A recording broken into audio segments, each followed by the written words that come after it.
Bonjour Fabrice Caravaca.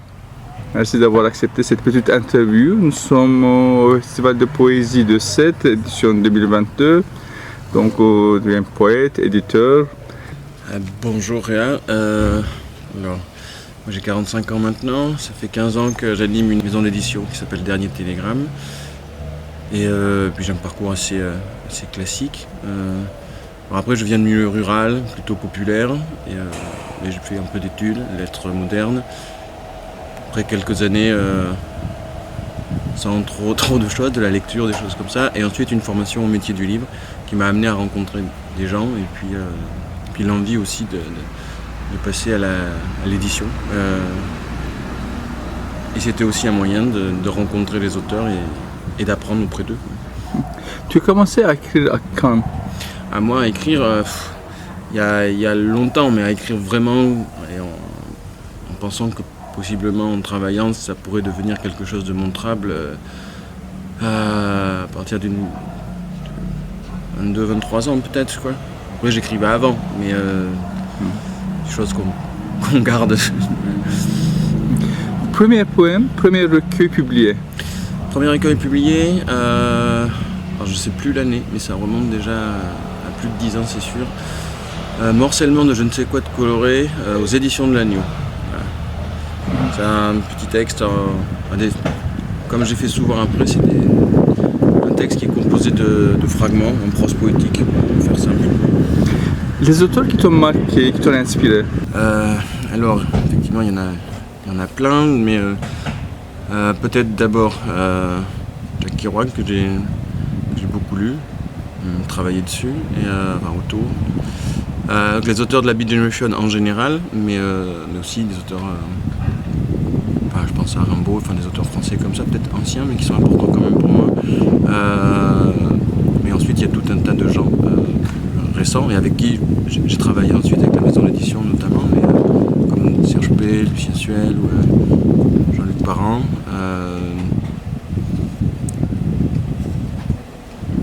Les romans, tu disais? Oui, beaucoup les romans. Alors Dostoïevski, beaucoup. Les romans en général, quoi. Alors parfois avec quand même quelque chose qui relève d'une forme d'expérimentation dans l'écriture, mais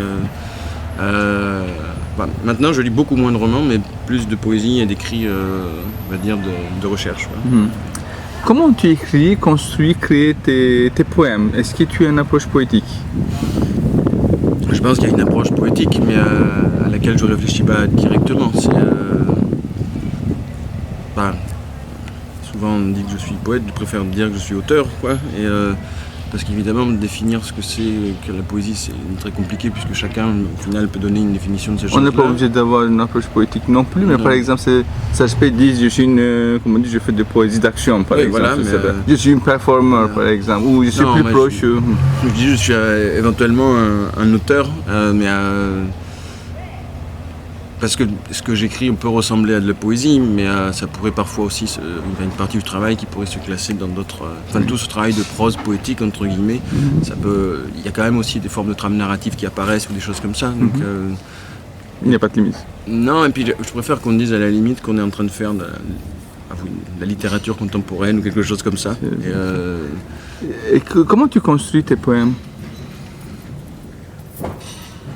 Je pense que c'est un travail d'abord de long terme, parce qu'avant que je me mette à écrire un projet qui va être un petit peu conséquent, il faut qu'il y ait du temps de vie en fait, quoi. Et je pense que pendant 1 an, 2 ans, peut-être 3 ans, voire plus des fois, il y a des choses qui se passent là. Et puis il y a des lectures, il y a des rencontres, et donc il y a quelque chose qui se construit, sans forcément que je m'en rende compte, sauf à partir du moment où je me mets à écrire. Et puis sur des moments très courts en général, parce que je n'ai pas trop le temps d'ailleurs, mais c'est 30 minutes, et où j'écris un petit fragment, ou 2 petits fragments, 5-6 lignes, tu vois. Et au bout d'une dizaine de fragments comme ça, je commence à comprendre quel est le projet qui se met en place. Et ensuite, je peux tout reprendre. Et comme il y a des temps longs entre les phases d'écriture, ça permet à chaque fois de réactualiser le travail et en fait faire en sorte que ce soit un projet qui évolue dans le temps aussi. Est-ce que tu travailles sur tes poèmes plus tard? Par exemple, tu écris il y a 2 ans plus tard, tu reprends? Ah oui, c'est possible ça, oui. C'est même plutôt intéressant. Et enfin, là, comme je te disais tout à l'heure, j'ai un livre qui va paraître à l'automne, l'édition de la Crypte, et c'est un texte qui a été écrit il y a 10-11 ans. Donc, du coup, la nouvelle lecture de l'éditeur m'amène à relire moi aussi, et puis à reprendre en compte les choses, et puis toutes les remarques que l'éditeur va me faire aussi, et peut-être à transformer encore un peu le texte. Mais ça, c'est pas grave, le texte, il est fait. Mais après, il y a ce travail de prose poétique, on va dire, et il y a tout un travail qui se fait aussi sur de plus en plus sur la versification et sur comment faire des poèmes en vers, mais où il y a un gros travail sur la césure et sur le rythme. Ça sert à rien de faire un poème en vers si le retour à la ligne, c'est comme si on mettait une virgule, si on faisait de la prose, quoi. Donc, ça fait que le texte devient quelque chose d'autre selon la forme, puis selon les césures qu'on fait, comment on crée un rythme particulier, évidemment, et comment aussi, parce qu'on peut couper un mot en deux, ou parce qu'on peut juste laisser un article et ensuite le mot suit, ou même inverser des choses comme ça. Et donc comment ça décale du sens, ou comment ça crée du sens nouveau. Et qu'est-ce que tu penses de la poésie actuelle francophone? Est-ce que tu suis les Anglais? Je suis un peu... Où tu es dedans déjà. Oui, voilà, donc je suis amené quand même à m'intéresser un minimum à ça, quoi, à regarder un peu ce que font en tant les copains éditeurs et puis les copains auteurs aussi, ouais, voir un peu ce qu'il y a. Et, parce que c'est aussi comme ça que je peux nourrir à la fois mon travail d'auteur, mais aussi mon travail d'éditeur, en allant rencontrer les gens qui font la poésie maintenant, quoi. Donc il y en a qui font de la poésie maintenant, mais déjà depuis longtemps, et puis il y en a qui arrivent, et ça c'est assez intéressant. La traduction. Et la traduction, ça, j'avoue que j'ai très peu d'auteurs.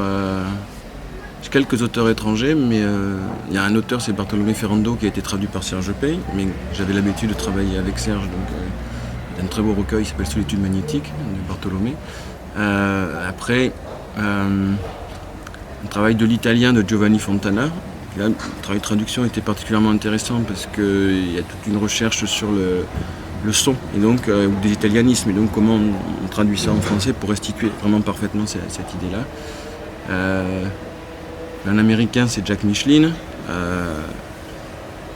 Post-Beat Generation pour faire simple.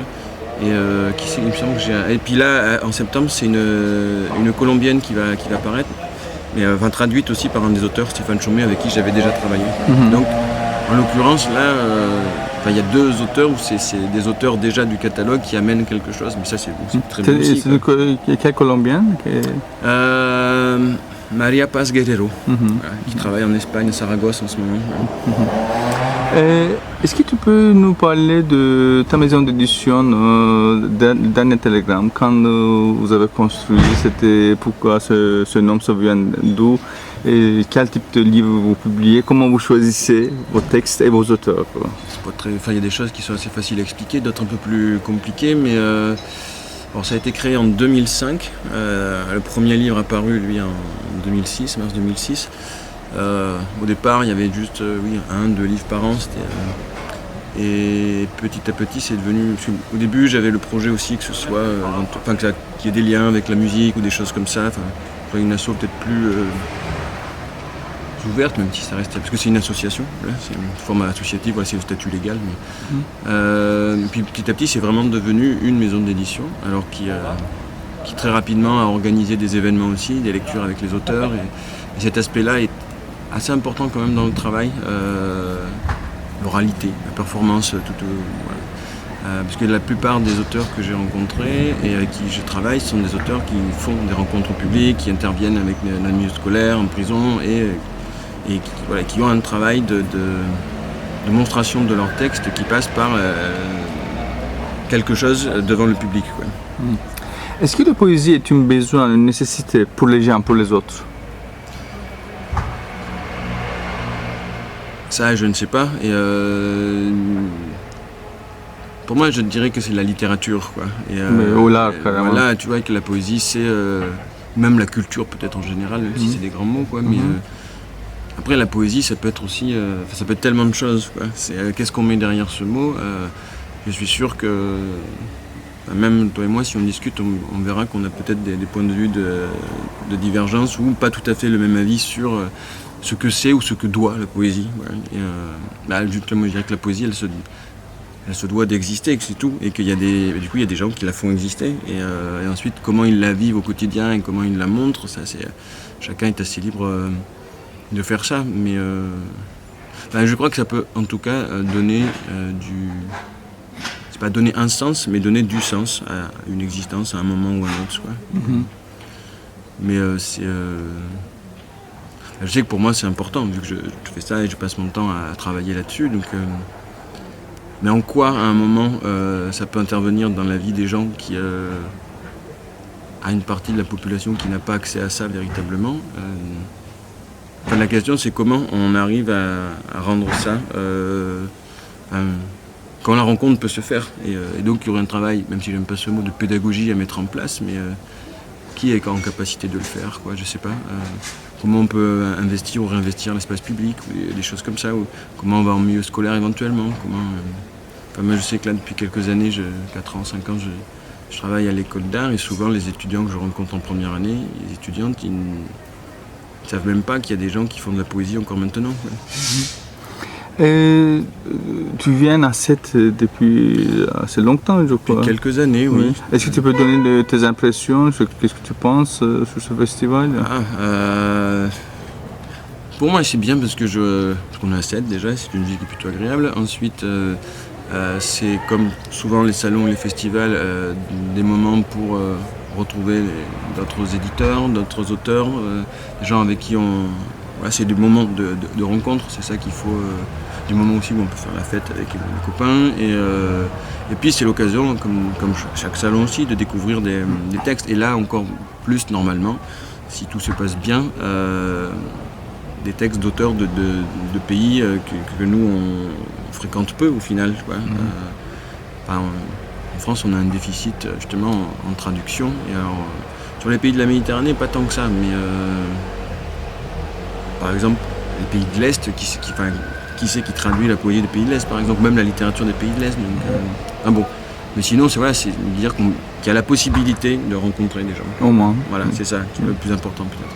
Au marché de la poésie à Paris, tu viens aussi en tant qu'éditeur. Oui. Est-ce que tu peux nous dire quelque chose, des impressions aussi? Et si tu fais pas une comparaison, mais c'est les différences entre les deux. C'est pas la même chose, ça c'est sûr, quoi. Mais parce qu'au marché de la poésie, déjà, c'est vraiment un marché. Donc, et puis il y a beaucoup plus d'éditeurs, c'est donc beaucoup plus.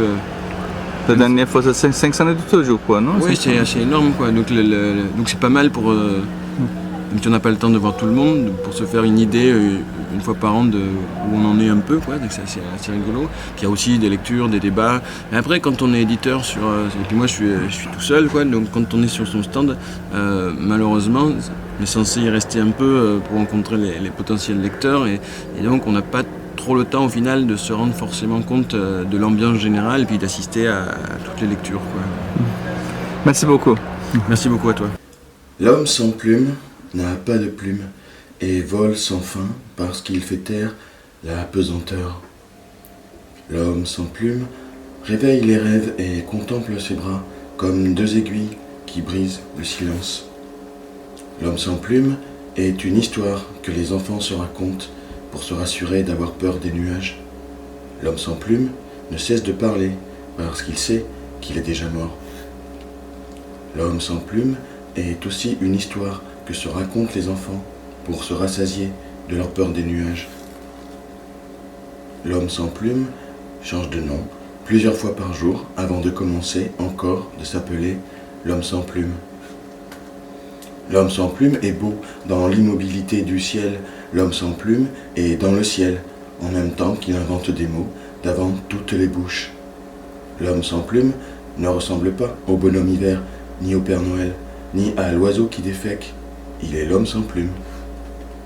L'homme sans plume n'est pas courageux, mais pour autant, l'homme sans plume n'a pas peur. D'ailleurs, l'homme sans plume déshabille le temps. L'homme sans plume est aussi un homme sans corps et sans os, qui regarde les oiseaux picorer les cailloux sur les chemins. L'homme sans plume n'a pas d'idées derrière la tête. L'homme sans plume n'a ni bonnes ni mauvaises idées. C'est l'homme sans plume et sans idées, et derrière sa tête, c'est le haut du ciel. L'homme sans plume fatigue le sommeil et joue avec la nuit comme un monstre marin. L'homme sans plume est d'ailleurs aussi sans écailles. L'homme sans plume est un poème pour les enfants, interdit aux moins de 12 ans. C'est comme ça, les enfants n'ont pas d'âge, l'homme sans plume non plus. L'homme sans plume est au-dessus de tout cela et de tout le reste. Il a le privilège de la hauteur et de tout le reste. L'homme sans plume n'a ni père ni mère, c'est-à-dire que l'homme sans plume n'a ni mère ni père, et pourtant l'homme sans plume vole bien, c'est-à-dire que l'homme sans plume vole passionnément. L'homme sans plume boit du vin blanc avec son bec qui est une bouche qui ne boit que l'air du temps et le kérosène perdu des nuages. L'homme sans plume est une bande dessinée pour sourds et muets et Cudjat et Manchot. L'homme sans plume est vraiment une bande dessinée très réussie. L'homme sans plume est aussi un homme sans nom qui se demande si cela en vaut la peine, même si c'est bien, mais quand même, sans plume, c'est long. L'homme sans plume n'est pas une femme sans plume, ou peut-être, et cela n'y changerait rien. L'homme sans plume est un piège à infini qui sait les multiples signes du sens et de l'odorat. L'homme sans plume aime cela et ainsi de suite, parfois très vite et passionnément, d'autres fois tout autrement. Voilà, c'était l'homme sans plume. Magnifique. L'ombre projetée sur le mur d'en face bouge lentement comme balancée par le vent. On pourrait croire qu'il s'agit de l'ombre générale. Au-dessus, des antennes dressées vers les ciels. Du givre recouvre les toitures. Un soleil rend soudain tout très lumineux, presque aveuglant. Le métal des antennes brille. Il envoie des raies de lumière dans toutes les directions.